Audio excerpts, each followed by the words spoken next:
Buenas tardes, compañeros y compañeras, ¿cómo están? En el marco de Docentes Conectados, de transmisión en vivo, hoy vamos a presentar un ciclo de experiencias político-pedagógicos del nivel superior.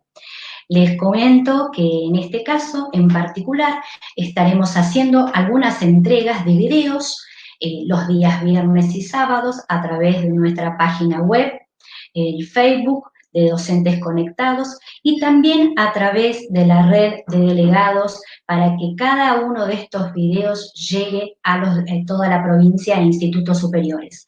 Así que, bueno, creemos que es una herramienta muy importante para hacer aportes para el pensamiento de políticas pedagógicas que nos permitan pensar de qué manera seguimos formando en tiempos de pandemia.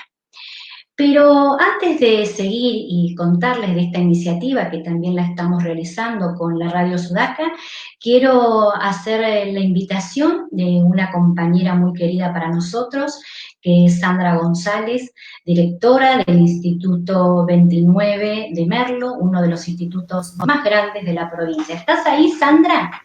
Estoy acá. Hola, bienvenida a Docentes Conectados, Sandra. ¿Cómo estás? Muy bien. Bueno, Bien. Bien. Entonces, decíamos, antes de comenzar la entrevista, Sandra, ¿qué te parece si presentamos un video muy cortito que en realidad recupera un poco la lucha, ¿no? La lucha, nuestra resistencia durante estos 4 años hasta el 2019. Entendemos que recuperar la memoria, ¿no? Forma parte, que nosotros podemos decir, de un colectivo mayor y que estas luchas representan en definitiva la lucha de otros. Así que lo empezamos a mirar, ¿te parece, Sandra? Para saber por qué y hasta dónde y por qué estamos hoy acá. Dale. Gracias. El gobierno se propuso privatizar la educación pública superior. Dijimos no al cierre de institutos terciarios, carreras y cursos. No al ajuste en la formación docente permanente. No a la violación de los derechos estudiantiles. Desde diciembre de 2015 resistimos en unidad, docentes y estudiantes, en las calles y en los institutos. Esta fue una de las luchas emblemáticas contra el neoliberalismo educativo.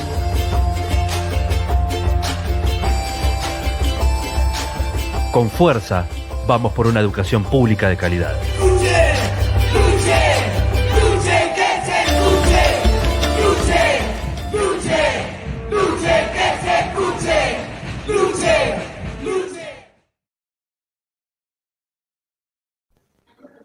Bueno, y ahí anduvimos, muchas horas fuera de nuestro hogar, en muchas marchas.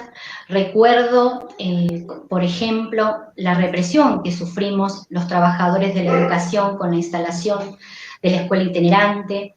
Recuerdo las numerosas marchas pidiendo, ¿no?, justicia y rememorando a nuestros compañeros Sandra y Rubén, marcha de antorchas, y también recuerdo, podemos decir, aquella maravillosa y emblemática marcha del 28 del 11 de 2018, donde en unidad, docentes, estudiantes, directores y comunidad, salimos a las calles a defender la formación docente.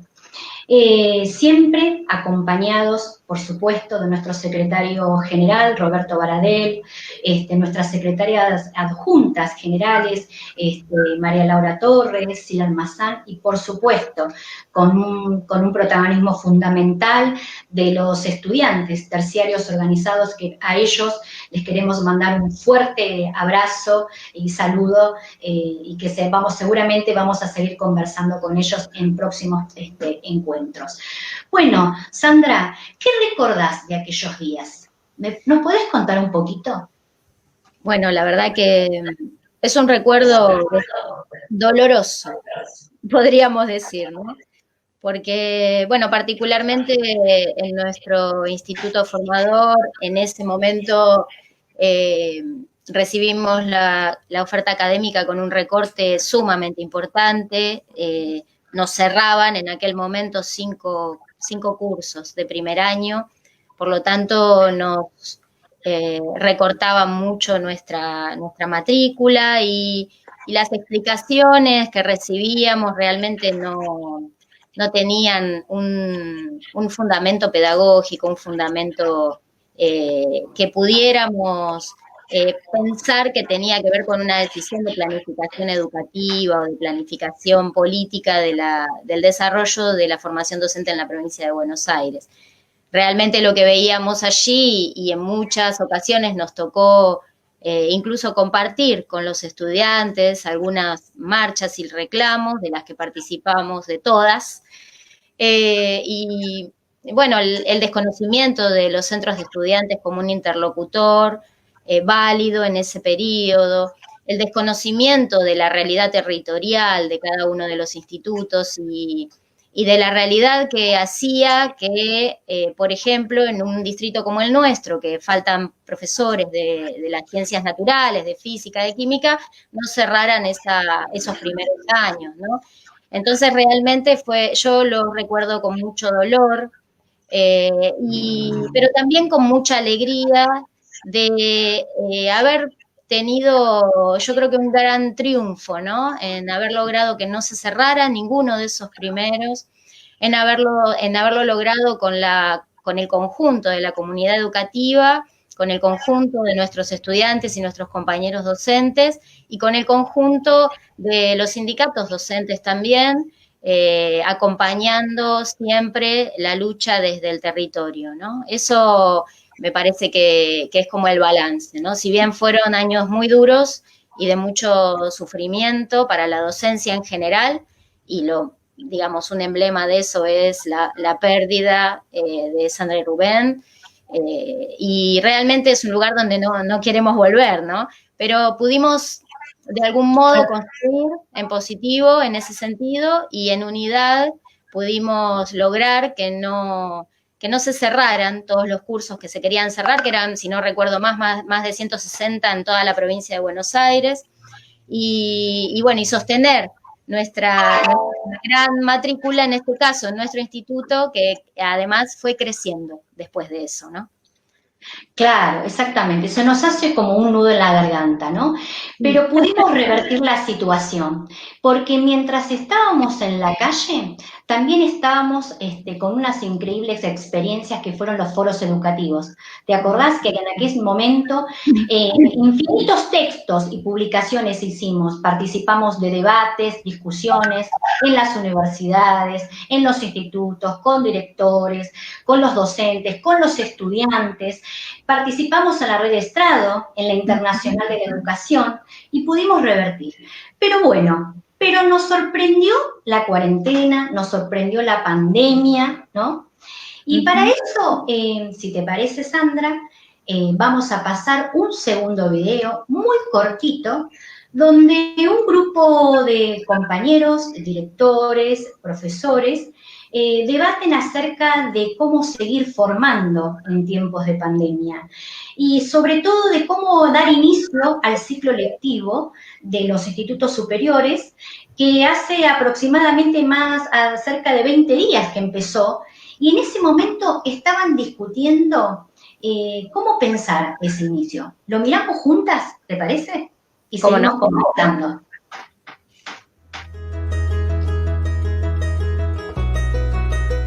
Pensar el derecho a la educación superior es pensar en el acceso, la permanencia y el desarrollo de procesos significativos de enseñanza y aprendizaje.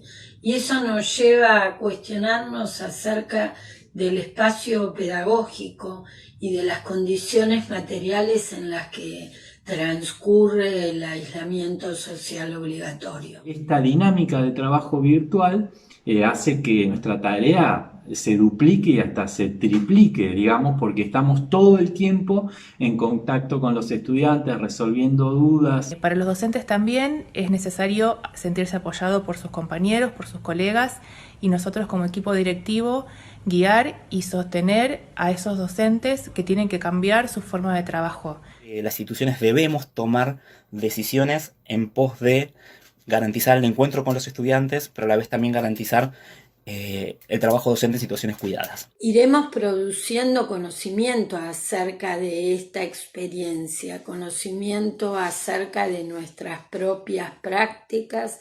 Viene el momento de encontrarnos a pensar, a revisar qué cosas logramos y qué cosas no, pero por sobre todo serán tiempos de aprendizaje y de defensa con mucha más fuerza de la educación pública y de calidad.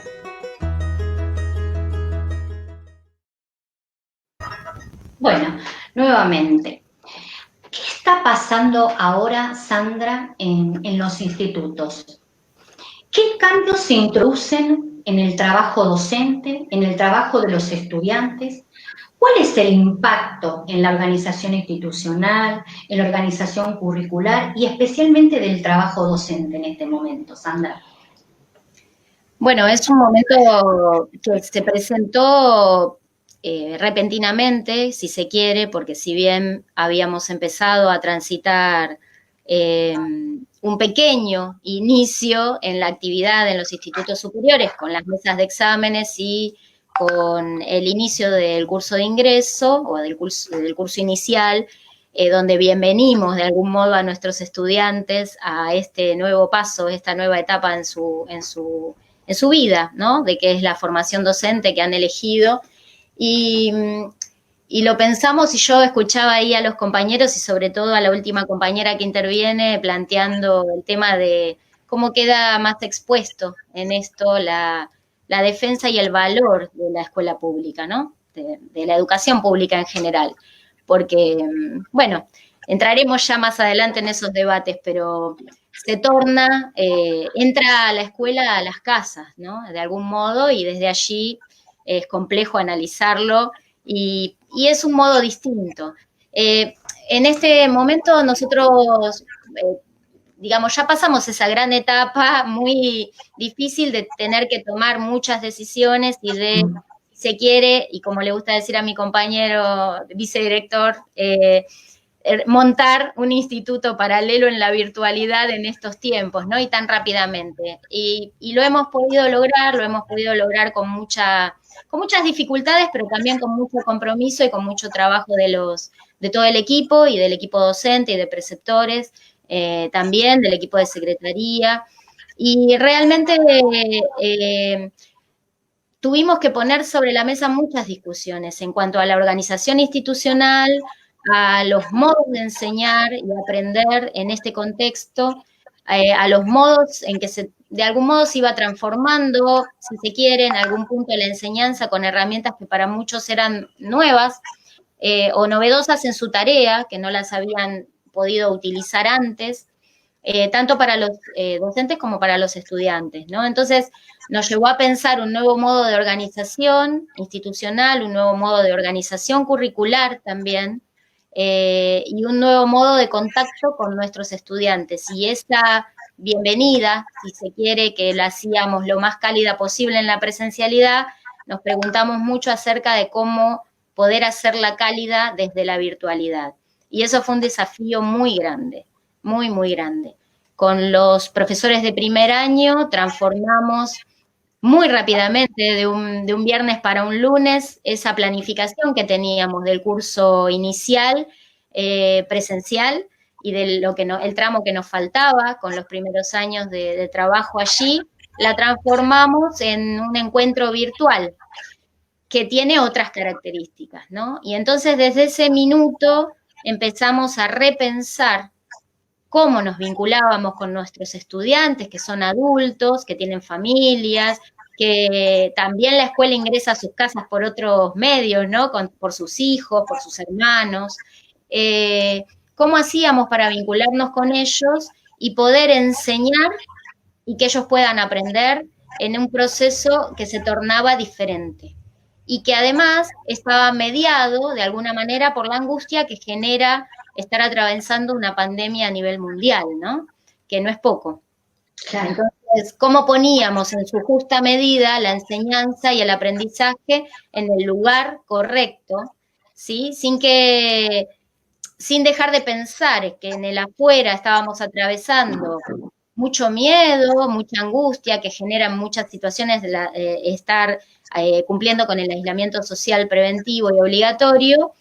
Y por otro lado, cómo no dejar de llevarles otro modo de acercarnos nosotros y otro, como es para nosotros, otro alimento para el alma, que son las enseñanzas y los aprendizajes que podemos brindar. Y sobre todo nos preocupaba con los primeros años que habían tomado la decisión y la elección de ser docentes, y este acercamiento no lo pudimos hacer de la manera habitual que lo solemos hacer, ¿no? Cómo se transformaba eso en la virtualidad, en un contacto que los pueda bienvenir, que los pueda cobijar, que puedan sentirse parte de la institución, pertenecientes a nuestra institución, a la distancia, ¿no?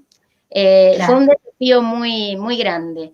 Y bueno, allí desarrollamos rápidamente y transformamos esa tarea que habíamos pensado para la presencialidad y comenzamos a trabajar con todos los primeros años, también buscando la forma de llegar. Nosotros trabajamos con la plataforma del Infod, que por suerte la teníamos a disposición aún, ¿no? Después de tanto...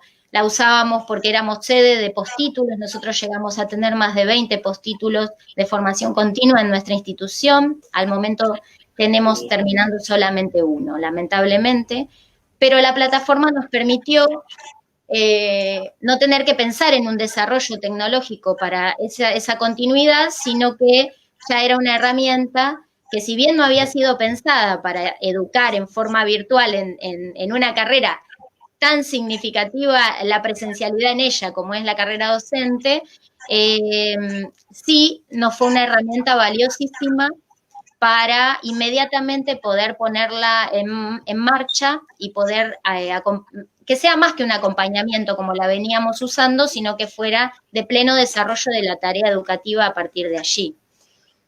Exactamente. Esto que decís, queda claro acá la evidencia, ¿no?, de la importancia de un estado presente, ¿no? Sabemos que algunos institutos han tenido dificultades porque la gestión anterior no les ha dejado las claves y los usuarios correctamente para poder hacerse cargo de la plataforma, pero a medida que fue transcurriendo el tiempo se pudo hacer. Pero te quiero hacer una otra pregunta. Porque en esto de las formas que vos decís de producir y en otros formatos virtuales, se ponen en evidencia las condiciones materiales y simbólicas, ¿no?, que reflejan la desigualdad en las posibilidades de enseñar y aprender, ¿no? Podríamos decir la disparidad en el acceso a las herramientas como una PC, un teléfono con datos para poder navegar en los sitios educativos. ¿Nos podés hablar un poquito de qué pasa con ese tema? Bueno, de alguna manera fue una preocupación muy importante, ¿no? Cuando decidimos tomar esa herramienta que teníamos a disposición, que era la plataforma del Infod, que fue desarrollada para los programas de nuestra escuela, etcétera. Y desmantelado, ¿no? En el gobierno anterior. Y claro, desmantelado en el gobierno anterior. Allí la pregunta fue, bueno, ¿cómo hacemos para llegar a todos? ¿Cómo hacemos? Sabemos que nosotros teníamos una entrega de netbooks paralizada, netbooks bloqueadas, que no podíamos desbloquear, no teníamos la clave, etcétera, porque también hubo una dificultad con eso. A finales de diciembre ya nuestro webmaster de la red, que es nuestro vicedirector, no tuvo más acceso a la clave para desbloquear las compus, o sea que sabíamos que teníamos una dificultad en ese sentido. También rápidamente se generó a través de un mail y una... no sé específicamente el nombre, ¿no? Pero un archivo que te devuelven a través del mail, vos podés desbloquearla. Eso se generó a lo largo de este momento, ¿no? De estos días, de estas semanas. O sea que los chicos pudieron ir desbloqueando. Pero de todos modos, sabemos que las compus hace más de 4 años que no se entregan, que algunas quedaron obsoletas, que quizás se rompieron, que quizás estaban bloqueadas, etcétera. Entonces, pensábamos cómo iba a ser, cómo iba a resultar. Y eso lo pudimos tratar de andamiar a lo largo del curso inicial, ¿no? Con los primeros años. Lo que hicimos fue una idea de una compañera que es la jefa de área de naturales, rápidamente, que después la tomamos para todas las carreras, armó grupos de WhatsApp entre estudiantes que se pudieran sostener entre ellos, que pudieran mandarse el material de la plataforma por allí y de allí volver a conectarse. Los propios profesores que se comunicaban directamente, por ahí con los estudiantes que luego comenzaron las clases de segundo a cuarto fue diferente, y es diferente porque tenemos otro vínculo institucional con ellos ya establecido, entonces los preceptores tienen otra llegada, los preceptores están trabajando en las aulas también con ellos y con los profesores, entonces hay otros andamiajes más aceitados, si se quiere. O tienen directamente los teléfonos de todos nosotros, ¿no? De los regentes, el mío, el de Juan, bueno, el de todo el equipo directivo, y se comunican con nosotros como lo hacen habitualmente. Pero sí es una dificultad. Y nosotros lo planteamos también a nivel provincial, que se hacía imperioso que el uso de la plataforma del Infod no consuma datos, porque para nuestros estudiantes es importante. De todos modos, lo que hacemos es garantizar que, además de que la clase esté colgada allí, lo que hacemos es dejárselas en PDF, todas las clases, para que los estudiantes puedan descargarla en algún momento que tengan conexión, realizar su tarea sin necesidad de estar online y volver a conectarse en algún momento para devolver si es que hubiera un pedido de una tarea específica que tuvieran que completar, ¿no? Pero nos está llevando una tarea que es 1 a 1. En una institución que en este momento hemos superado la matrícula que habitualmente teníamos, estamos trabajando en eso durante el día de hoy, pero hasta hace un ratito estábamos puliendo un poco por algunos reclamos y estamos en alrededor de 4.300 estudiantes. Hacer una tarea de 1 a 1 en estos números es compleja, pero la estamos llevando adelante. Y lo que hicimos en ese sentido fue ir contactándonos a lo largo de estos días con cada uno de ellos que no había entrado, porque queda registro en la plataforma de quién entra, que no habían entrado, que no habían bajado sus tareas, que no habían participado de algún foro, y conectarnos con ellos en el 1 a 1. Para nuestra enorme alegría, en este momento tenemos un 80% de estudiantes que han ingresado al menos 1 o 2 veces, quiero decir, 1 o 2 semanas, ¿no? Cuando digo veces, a cada aula, porque cada aula está programado y no todas las aulas ponen las clases el mismo día, porque, por supuesto, la virtualidad tiene otras lógicas distintas a la presencialidad. Y eso lo tuvimos muy en cuenta en la organización institucional. Y lo que hacemos es eso, ¿no? Ir viendo qué número. Incluso estamos teniendo un número para esta altura del año, incluso, te diría, mayor que en la presencialidad. Y eso de algún modo nos devuelve una respuesta del estudiantado que cuando empezaban de primero a cuarto las clases, ¿no? Decimos el ciclo lectivo luego del inicio de ese curso inicial, el domingo estábamos cargando las clases y ya había chicos descargando los contenidos, o sea, no nos dejaban terminar de cargar, o sea, había un grado de ansiedad muy grande, lo cual evaluamos como muy positivo, porque quiere decir que ahí están del otro lado, ¿no? Ahora que no podemos verlos, que ahí están, que quieren estudiar, que tienen muchas ganas de estudiar, y ahí estamos nosotros de este lado tratando de que eso sea de la mejor manera posible en este momento, ¿no? Bien, Sandra, de todas maneras, digo, es necesario que el gobierno nacional y provincial encuentre una solución, ¿no? Para poder garantizar la navegación en las plataformas educativas de manera gratuita. Sé que se está resolviendo, porque ya nos lo ha anunciado el ministro, también la dirección de la DES, y también me parece que hay que encontrar una solución progresiva, ¿no? Para aquellas familias de estudiantes que tienen una sola computadora o no tienen teléfono ni datos, ¿no? Es algo que hay que ir resolviendo progresivamente. Y en relación a esto, me da la impresión que, bueno, ahí se generaron condiciones de proyecto, ¿no? De proyecto institucional para esa bienvenida que generó todo un trabajo colaborativo importante. Te quería preguntar, ¿cuáles son los riesgos de la educación digital? El otro día estuvimos escuchando a nuestro secretario de Relaciones Internacionales de la CETERA, y él nos planteaba una pregunta en su exposición, ¿no? ¿La pandemia puede ser una excusa para la mercantilización de la educación? Y él decía, sí, no, porque esto iba a depender, ¿no?, del rol de los estados. Y por otro lado, te quería preguntar, ¿qué cosas de la presencialidad son irreemplazables y en qué momento de la formación, ¿no? Como para ir como cerrando este primer bloque.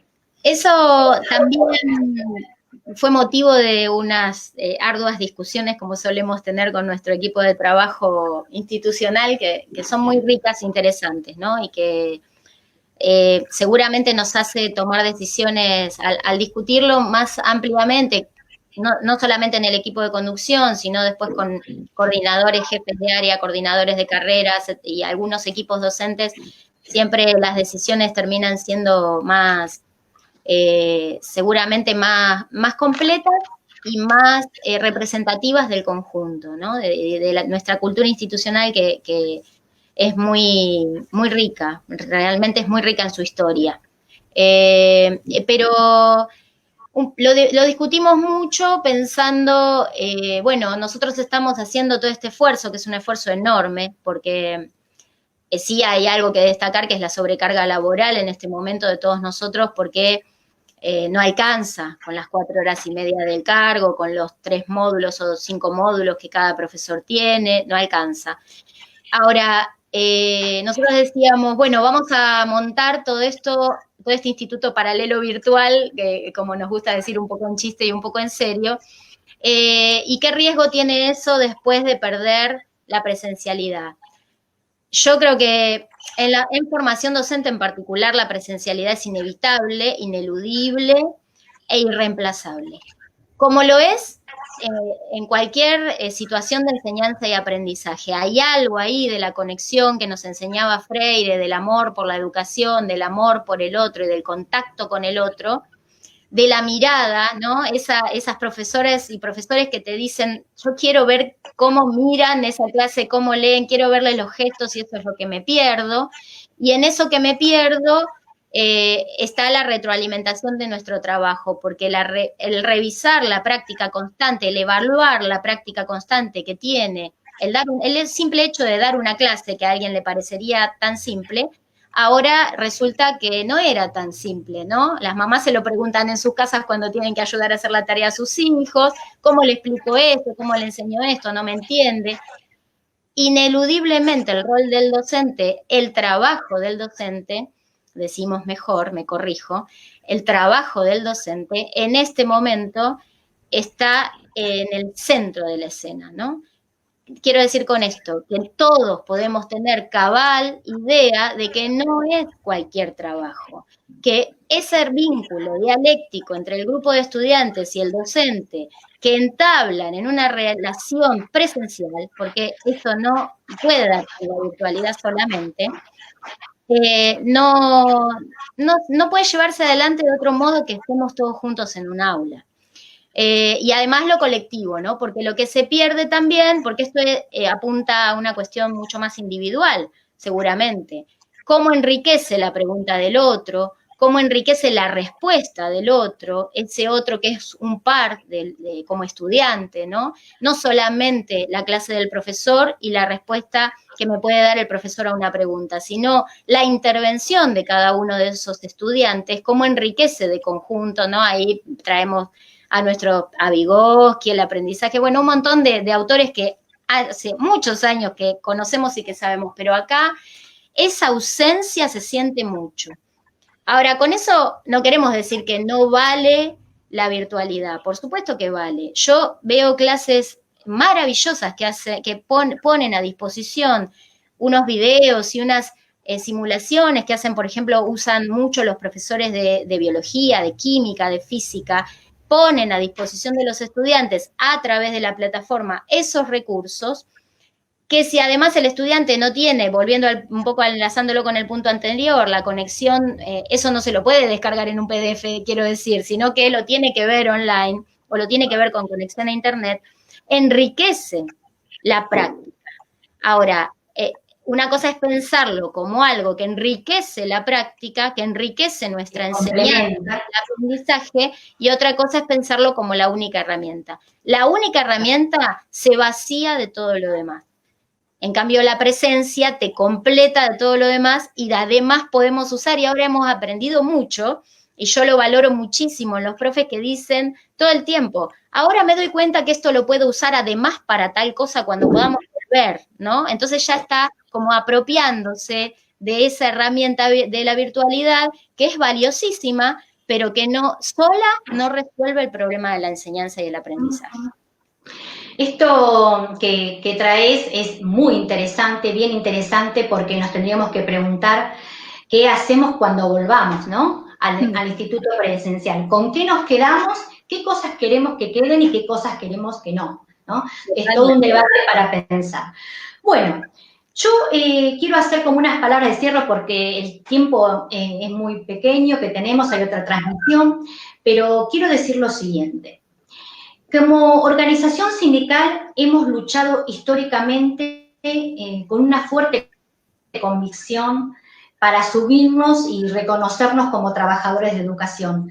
Trabajadores que reflexionamos sobre la práctica pedagógica, que construimos conocimiento de manera colectiva, y creo que esta herramienta de docentes conectados es una herramienta que aporta a la reflexión, al pensamiento, que nos interpela y nos reinventa, ¿no? Nos reinventa la formación, en este caso en particular.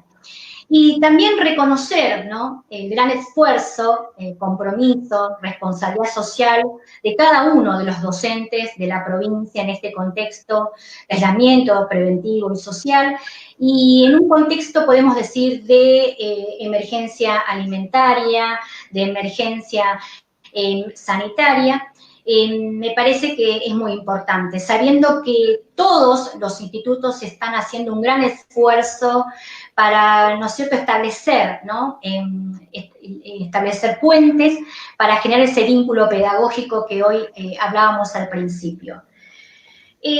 También decir que sabemos que el tiempo de la jornada laboral se extiende, que hay una sobrecarga laboral que vos decías, una sobrecarga administrativa también, que cambian los procesos de producción del trabajo y que las exigencias, como bien decías vos, que del armado de una propuesta pedagógica para desarrollar en el entorno virtual aparecen, son otras, llevan más tiempo y aparecen también atravesadas por una preocupación que nos suscita, que tiene que ver con las condiciones desiguales de la vida cotidiana de nuestros estudiantes, ¿no? Y también sabemos que hemos tenido que modificar nuestros contenidos, de pensar una planificación anual a pensar un currículum que se desarrolla día a día.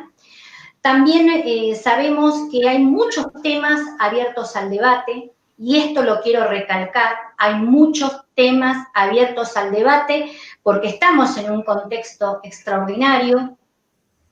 Y también existe una gran preocupación por la evaluación y la acreditación, especialmente de los estudiantes de los últimos años, de la primaria, de la secundaria, de superior también, ¿sí? Y también gran preocupación por las prácticas docentes que cambian su modalidad y hay que pensar nuevos dispositivos para este contexto extraordinario. Pero queremos decirles algo a todos los profesores, maestros y maestras, que como representantes sindicales vamos a seguir escuchando todas las voces, los debates y las discusiones en toda la provincia, porque creemos que no se puede vulnerar ningún derecho, que vamos a seguir pensando y reflexionando acerca de cuáles son aquellas regulaciones o normativas necesarias que garanticen condiciones de trabajo y de salud para que sean mejores. Así que ese es nuestro compromiso para adelante. Yo te quiero agradecer, Sandra, por esta conversación, tu tiempo. Me gustaría que nuevamente podamos hacerlo en otro momento. También decirles y contarte a vos y a todos los docentes que nos están escuchando que tenemos una muy buena noticia para darles, que mañana, jueves, estaremos lanzando nuestra revista digital 737 Espacio de Libertad, una revista totalmente inédita, renovada en su formato, en su estética, que recupera las voces de los docentes más jóvenes, pero también de los, podemos decir, de la juventud acumulada, como decimos en su tema. Así que, bueno, estamos muy contentos, muy orgullosos por esta revista que nos va, porque como decimos siempre, estamos aislados, pero estamos conectados.